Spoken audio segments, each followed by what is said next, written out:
Hey authors, not to freak you out, but what if that bad thing comes to pass? Could you be okay anyway? I'm Claire Taylor, and I'm going to prove to you that no matter what happens, you can continue to be a writer.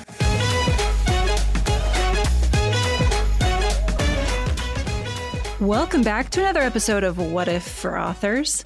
I'm so glad you're here. My name is Claire Taylor, and I'm an Enneagram certified coach for authors, as well as a humor and mystery writer.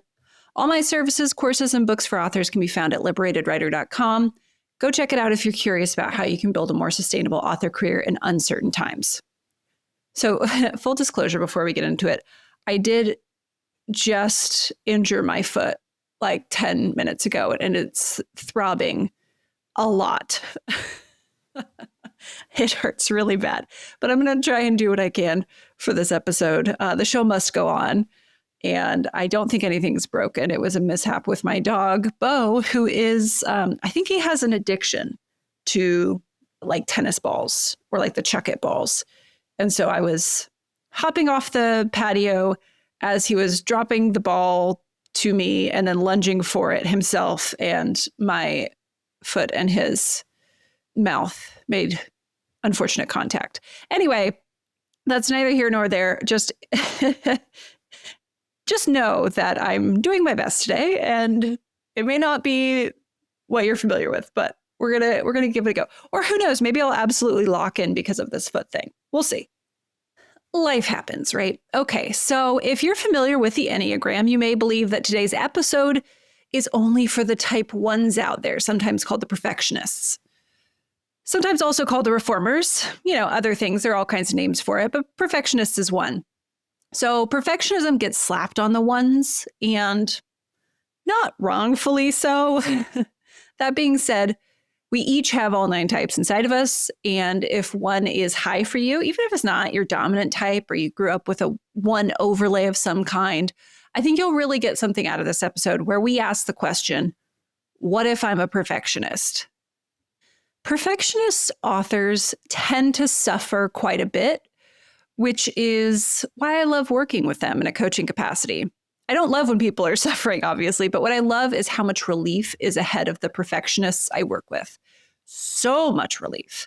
Ones in particular tend to get the most relief out of any of the types when they start to work on this liberation stuff, because they're really white-knuckling life every day, these reformers, these perfectionists.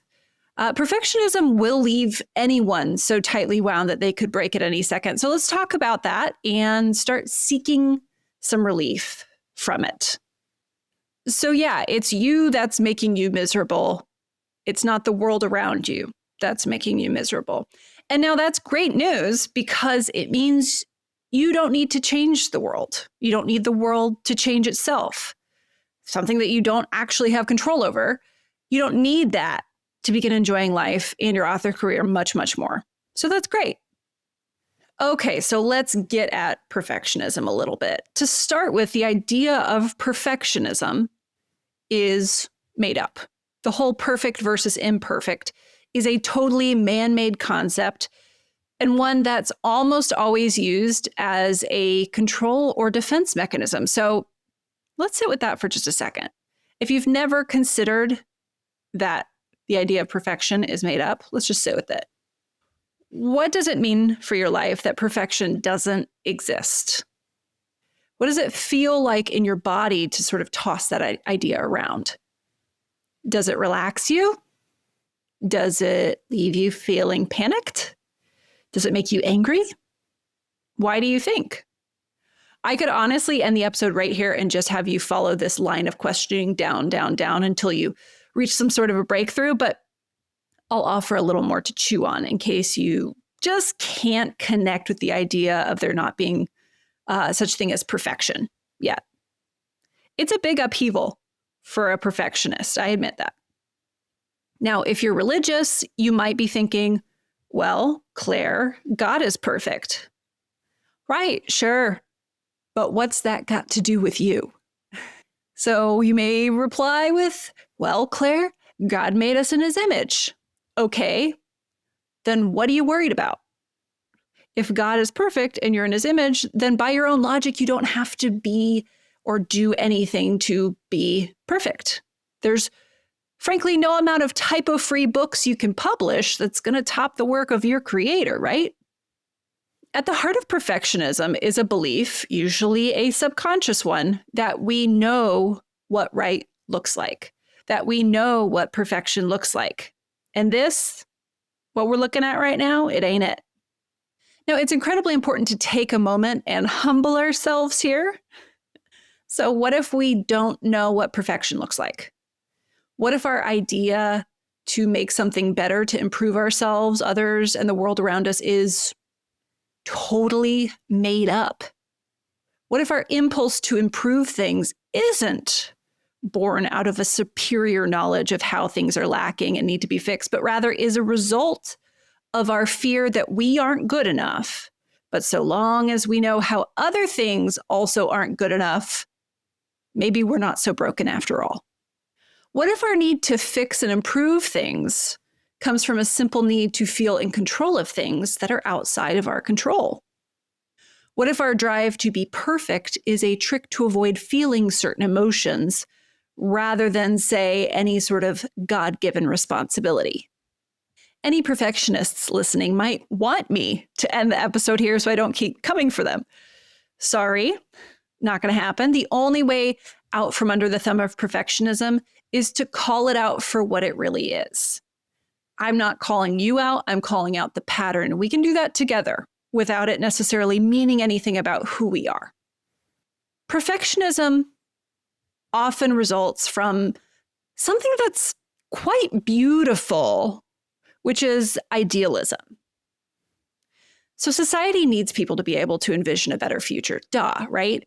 In the immortal words of Frankenfurter, Dr. Frankenfurter, don't dream it, be it. Idealists can do both. Idealists can see a better future and understand that there's no need to wait, that to be a better person, to be a better friend, citizen, father, train conductor, whatever, you simply be it. So there's a quote that's often attributed to a famous type 1, Mahatma Gandhi, but which he never actually said. And that goes, be the change you wish to see in the world.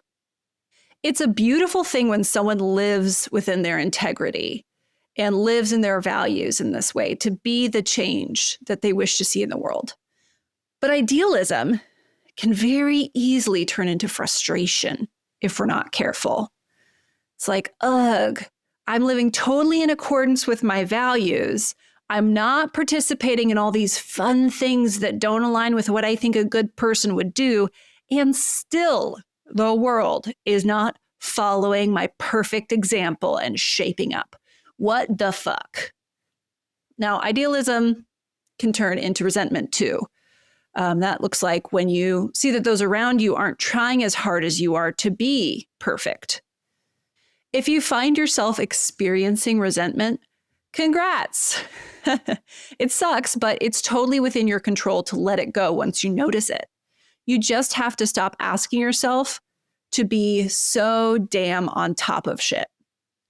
Allow yourself to participate in some indulgences that others are allowing themselves. And now that's easier said than done, right? Because there's a good chance that if you're a perfectionist, you've learned somewhere along the line that you aren't given nearly as much leeway as other people to make mistakes. Is that true? Think about that for a second. Is that something that you learned? Did you learn that everyone else gets to mess up and it's not a big deal, but when you let things slide, everyone attacks you or everything collapses? Is that something that you feel like you've carried with you? I'm going to call a timeout here because if that resonates with you, I think it's worth pausing and asking yourself where you learned that. It was probably really early on in life. So maybe you had a parent or a teacher who was extra hard on you. Or maybe you were so on top of things as a kid that when you screwed up, which all kids do, it elicited a strong reaction of shock from the adults around you. And you took that to mean it was extra unacceptable for you to mess up the way other people did. Just take a minute and think about that, sit with that. Notice whatever emotions may come up when you think about that. Perfectionists often feel like if they make a mistake, everything will come crumbling down. One mistake leads to a total downfall. You can see how this high stakes scenario can really lead to stress. One bad book will ruin their career. One missed release date will ruin their following. One poor sales month is a harbinger of the end. This is almost always not true. What I do find to be pretty reliable, though, is that the pattern of perfectionism results from avoiding particular feelings. So one strategy for avoiding feelings, and the one perfectionists usually default to, is taking on way too much responsibility to create a valid reason for never slowing down long enough to confront those unpleasant feelings. So in this way, yeah, there are a lot of plates spinning. And if one falls, it might trigger such an intense emotional response from the perfectionist that they cannot maintain all the other projects. But this is a self-constructed experience, so there are ways we can stop falling into this pattern so that mistakes not only are lower stakes, but can start to feel that way. And maybe you'll even find that the things you call mistakes just aren't. A lot of it starts with emotional work, though. And, depending on how that unravels for you individually, this might be something that one-to-one coaching would be better suited for than a single podcast episode that, unfortunately, I have to paint with somewhat of a broad brush. As an author, there is no situation in which perfection is required. I did watch this one documentary about, I think it was launching the James Webb Space Telescope, and the leader of the mission was for sure a perfectionist, like the most perfectionistic perfectionist. It was a joy to watch, honestly. As a recovering perfectionist, it was a joy to see someone just absolutely perfectioning the hardest. But I think an argument could be made that in that specific position, perfectionism to some extent could be useful. Like $1 billion or whatever riding on the launch of this telescope that people have spent years of their lives working on, and any tiny mistake or overlooked detail could mean catastrophic failure. An eye for detail and relentlessly high standards is probably called for in this case, although I would argue that perfectionism is more a product of anxiety than truly high standards and an eye for detail. But now imagine that someone like this, not this particular person leading up this big project, but someone like this with just such intense perfectionism that somehow pays off in their job. Imagine them leaving work and going home to their spouse and family. Oof. Oof. Relationships do not thrive under these intense patterns. Perfectionism does not help relationships thrive. Perfectionism only ever hurts relationships. The thing is, as an author, no matter how big your business gets, it will not blow up upon launch if it's not perfect. Now, your nervous system may not realize this. Maybe you had a parent who would blow up upon launch if you made a tiny mistake, and you're still walking on eggshells as a result, sort of echoes of that. Or maybe you made a mistake once that led to some pretty harsh consequences that you don't wish to repeat. Fine, we can still be careful, diligent, and detail-oriented without being perfectionistic. And the results tend to be better when we're that way because we're able to see clearly and without the narrow blinders that perfectionism forces us to wear. So let's talk about how perfectionism says it's doing one thing in our career, but doesn't actually do that thing and instead does something really ugly that we wouldn't wish on our worst enemy. You might be thinking, Claire, why are you spending so much time on showing how imperfect I am? The thing with perfectionism is that you really can't give it any oxygen. The first step to dismantling it in your life is understanding that it's not actually doing you any favors. We wouldn't torture ourselves this way if we didn't think it had a desirable payoff. So I'm here to show you that it's pretty much all bad news. For authors, perfectionism is like tying sandbags on your ankles before running a marathon. It manifests in unfinished drafts, broken promises, giving up before you start, inflexibility, and burnout, just to start. What it doesn't manifest in is a perfect book. And how do I know this? Can you even define a perfect book? Now, two perfectionists will define it two different ways. So what might that tell us? Have you ever read a perfect book? I haven't. But I've read some fantastic books that I enjoyed the hell out of that made me want to read more of that series or more from that author. So right now I'm reading Liberation Day by George Saunders, and these short stories are each so good, in my opinion. It kind of makes me want to hang up my hat as a writer, you know? I haven't found any typos in this edition, but it doesn't mean there are none. Now, does that make it a perfect book? No typos?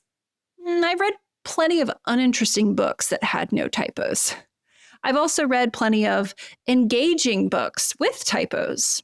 Same with plot holes. There are plot holes in Lord of the Rings, y'all. I hate to say it. And there's not many, sure, but they're still there. Game of Thrones, plot holes. Harry Potter, lots of plot holes. Star Wars, good Lord, the plot holes with Star Wars. They're almost endless at this point. But people still love it. So what does a perfect book even mean? What do we mean by that? What does a perfect author look like? And who made you the one to know that when others don't? Right? So it's really important that we don't let our perfectionism hide behind feeling like we are objectively able to define what's perfect. Even our opinion of what might be perfect is subjective. And so that can help humble us a little bit. Two perfectionists will not agree on what perfect looks like. And most of us have this nebulous idea of perfection that we kind of feel like, well, I'll know it when I see it. And we never see it. So we're never feeling comfortable to just stop and say, this is good enough. So now that may sound mean, right, to really call you out, but I'm trying to show you here. You're off the hook for being perfect. You're off the hook. A lot of times when I work with authors who are stuck on their book, the problem boils down to perfectionism. And now each type uses this sort of perfectionism for their own purpose and has a different version of it. So one's the reformers. They want to find the perfect way to write the book so they're not criticized.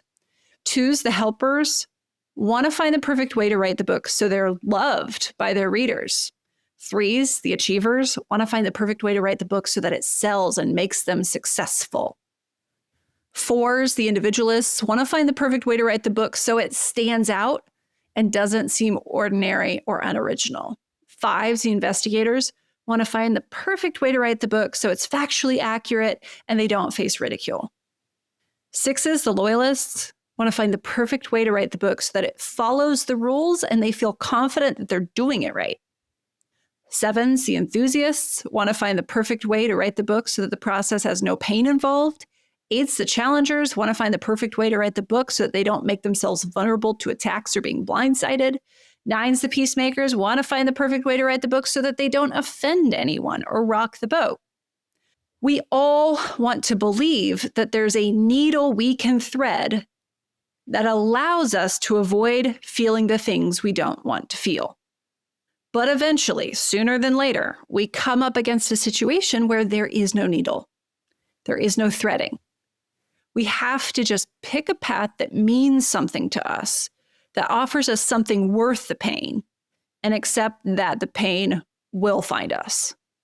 But first, we really do have to sit with the reality that sometimes there is no needle to thread. Sometimes there is no path forward toward your goal that doesn't require you to feel the things you've been avoiding. For some, that might be anger, embarrassment, or sadness. For others, it might be powerlessness or rejection. Maybe you're doing everything in your power to write a book that offers zero risk of hitting publish and suddenly being faced with the feeling of inadequacy that you've been outmaneuvering for most of your adult life. The bad news and the good news is that publishing a book is a vulnerable experience. And it often catapults us straight toward the thoughts, feelings, and sensations we've been doing so much to avoid. Now, this is bad news because, owie. But this is good news because sometimes it takes us being forced to confront our shit before we start that process. That process, however, is the process for liberation. We can't be liberated from these confining fears if we never confront them. We can't heal pain that we never acknowledge. For authors, there is no safer, more low-stakes setting to bring those fears out into the open and to accept that pain is a necessary step forward than writing our books. I'm sure you have experienced moments of this, whether you meant to or not, where you write a scene and it seems to flow right through you. And then on the page, you see this truth that you've been hiding from. It happens. This is why writing is such a powerful experience for the writer. When we fight the pain of seeing the truth laid out in front of us by us, we end up getting stuck. And one of the go-to tools for authors in fighting this pain is perfectionism. Just convince yourself that that first twinge of the pain you're avoiding is a signal that you're heading in the wrong direction, and then you can last pretty long without facing it. But eventually it catches up. Eventually you end up trying to run the marathon with too much weight attached to your ankles. So if you're wondering, what if I'm a perfectionist? I'll just say to you that whatever advantages you think perfectionism is offering you, you're wrong. So let's start calling it what it is, an attempt to avoid pain that requires you to give up a piece of your perfectly imperfect humanity to continue avoiding that pain. Perfectionism is a maneuver that separates you from whatever gloriously messy and wild parts of yourself you've incorrectly and hubristically labeled as imperfect. Don't accept any of the arguments of your perfectionism without challenging them. Don't give it an inch. You deserve to dance through life and live it wholeheartedly, and you can't do that while walking on eggshells. The two things don't mesh. So my advice for authors who are perfectionists, you're not going to like this, but make a mistake on purpose, right? If you see a mistake, just maybe let it sit there, right? Let it slide. See what happens. Probably nothing bad will happen, right? Try breaking a rule. Try letting something go. Sleep in a little. Say the controversial thing and let it be someone else's problem for once. Remember what's more important than your fear of messing up and how that fear is keeping you from what you believe to be important. You have to start challenging your perfectionism.